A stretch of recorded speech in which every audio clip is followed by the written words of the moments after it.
Okay, this is the final video of my NerfworXlab's LPA NN-14 blaster build, otherwise known as Ray's Blaster from Force Awakens and The Last Jedi. I had ordered this back in, I believe late November of last year, and was delivered to, what was it, early December, second week of December, I believe. So shout out to Aaron. He was very accommodating my questions. I'd always expressed interest in buying this ever since the run had started, but obviously due to funds and other real life responsibilities, that wasn't a possibility until that time. So yeah, now I'm just going to go straight to the specs. This one has a Plecter blaster core version 5.0. I opted for the V2, which is V1? V2. One of those. I think it was a V1 chassis. Anyway, this one, the builder had the option of going for two chassis. One was I think it was version 2, I believe, had the speaker on the speaker would be located here, and the V2, whatever. Anyway, and the other chassis would have the speaker up here. I opted for the speaker up here instead because I didn't want to have to mill a hole through here. It wouldn't look nice.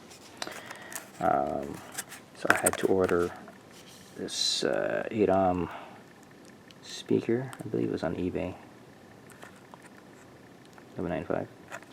So that speaker would be mounted here. Now, because of that, this part here, there was a very small hole where, if I were to fire the blaster, the sound would be muted big time. So, what was his name? Scott, great guy. Crucible custom props, and he's also a member of NerfworXlab. He offered to mill a huge chunk of this section out here, a resonance chamber, and he also had offered to wire me up a red-blue LED as well, so I gotta thank him for that. And while I'm thanking Scott, there are also a couple guys I want to thank as well. Kyle Miller of CSJ Props. Earlier in the build, I was wiring one of the aux switches, and I had accidentally glued the switch down itself, the activation switch. So he had helped me to find replacement switch online, digikey.com. So I gotta thank him for his time, for going out of his way to help me find that site. So this is one of two parts I ordered. And also to Mike, although he had indirectly helped me in terms of, he had also offered me parts for this build, a recharge port, which I used, and a Luxian Star, I believe it was, which I never got to use, but I still thank him anyway for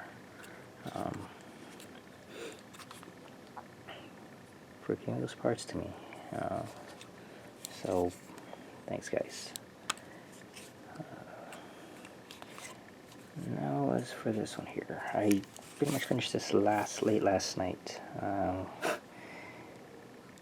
This was a long build because again I encountered mishaps, as we counted earlier, that switch there and a bunch of other stuff.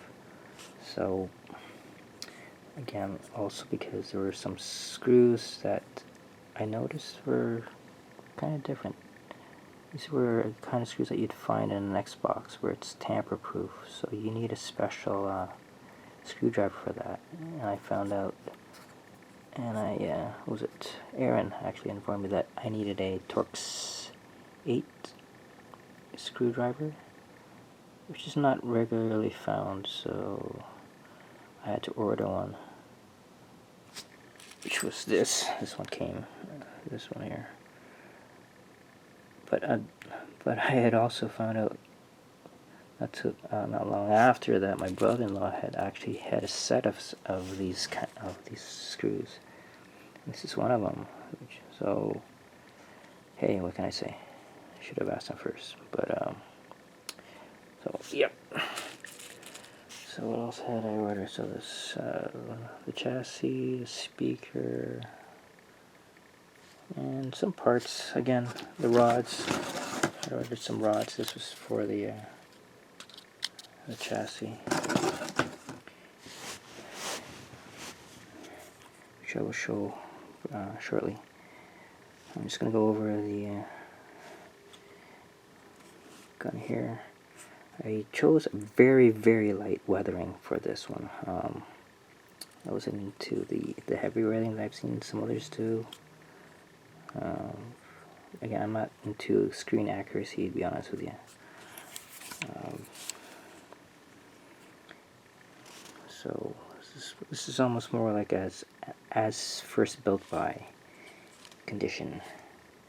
I'm remembering, for those who've seen Last Jedi, there is a scene where Rey was, well, she said she was cleaning her blaster when it accidentally went off. When she had seen that vision of Kylo. Well, that was her excuse to Luke of why the thing went off when she was cleaning it. So this is how I would have envisioned her blaster looking when she had cleaned it. So yeah. The only major weathering that I would you see here is this, which I'm really proud of. I used Tamiya clear blue and clear orange. Get that effect here. I painted it on once it had dried. I used acetone and took off some of the paint to get this effect. So I'm really happy the way it turned out. It looks really, really good. It's like really nice.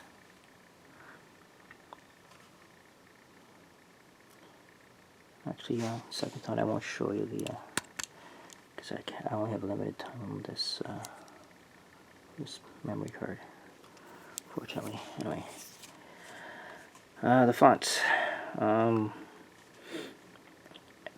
There are two Ray fonts. One is from Scott Juarez and the other from Jordan Eugene of SoCal Sabers.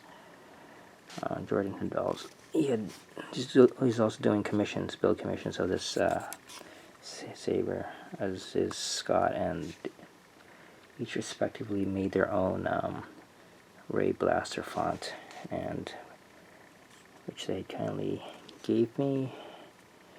So that's in there as well. Winter Blaster, which is one of the default fonts on the Blaster Core card. Zamprin, which is the Han font, Imperial Trooper, and there's also the Boba Fett font in here. So I believe that's 6 in total. I haven't missed anything. So let's go ahead and do that now.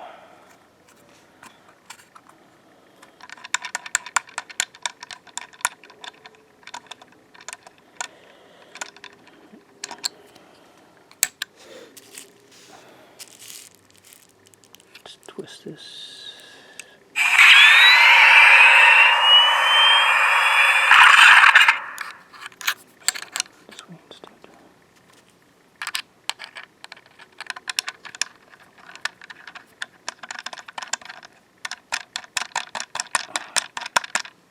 The idea of Scott using magnets to keep this in place was genius. I like that. Fortunately, I don't have the tools for it, so this will do. Okay, I believe this is the Ray font, Scott's font, I believe, if I'm not mistaken.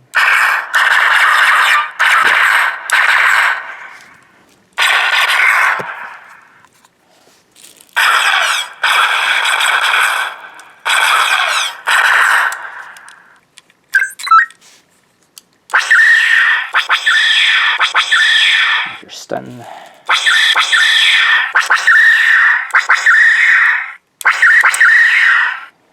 you can hear that resonance. It's a huge difference, huge difference.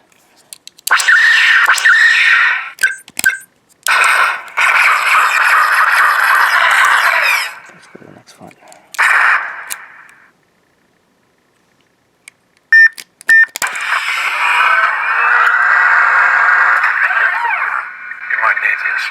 I think I can handle myself. I know you do, that's why I'm giving it to you. So this is Scott's, this is Jordan's. You know how to use one of those? Yeah, you pull the trigger. A little bit more to it than that.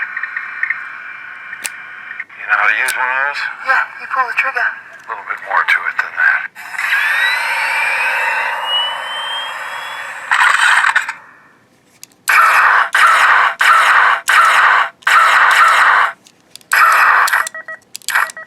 This is jammed or it's out of blood, so we'll just come down for a second.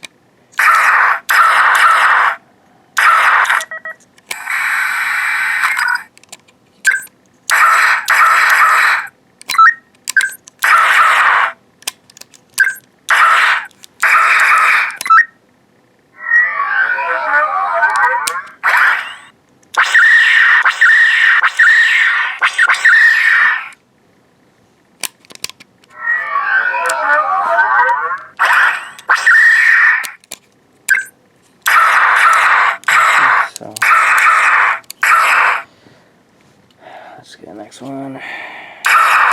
So change fonts, hold trigger and aux at the same time.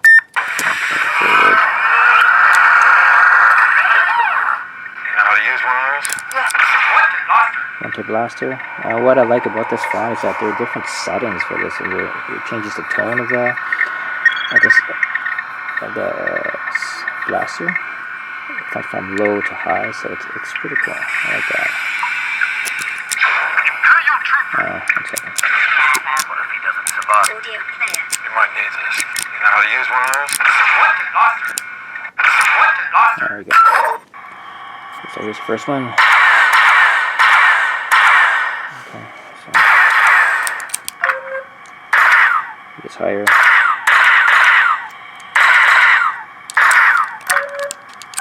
Oh, that's the highest one. You hear a different sound there.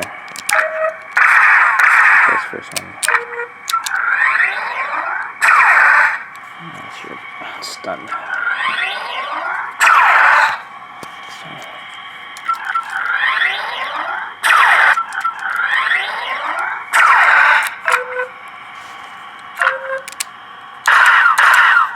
Okay.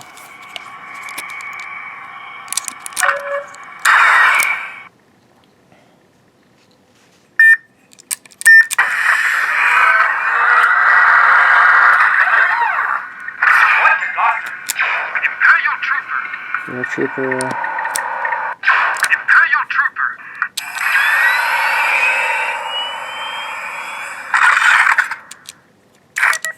Oh.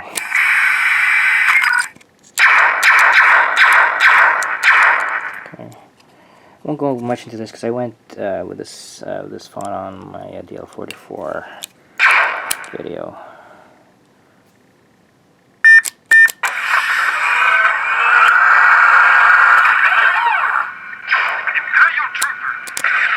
Soundtrack, that's the Han font. That's pretty good.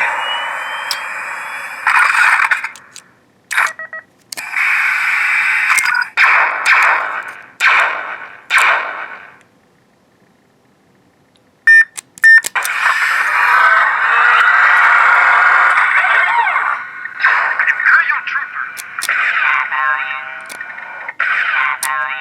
Okay. So the Han font.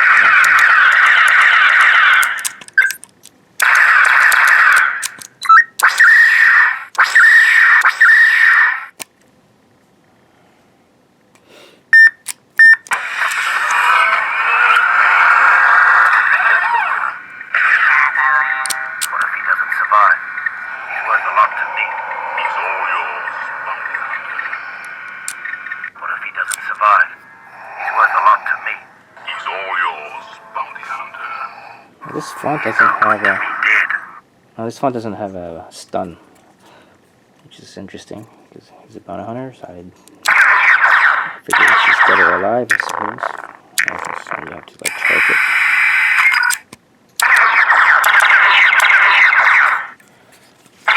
So yeah, this is it, man. I'm really happy the way this turned out.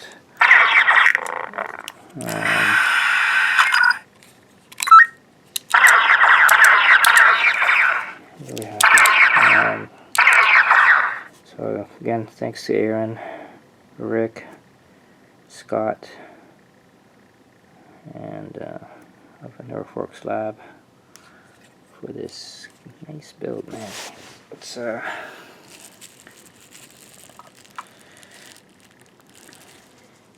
been a long time coming, so I'm glad that it's over, to be honest. It was kind of stressing me out. Like I said, it was my first build, so the soldering and everything. So that's it, guys. Thanks for watching.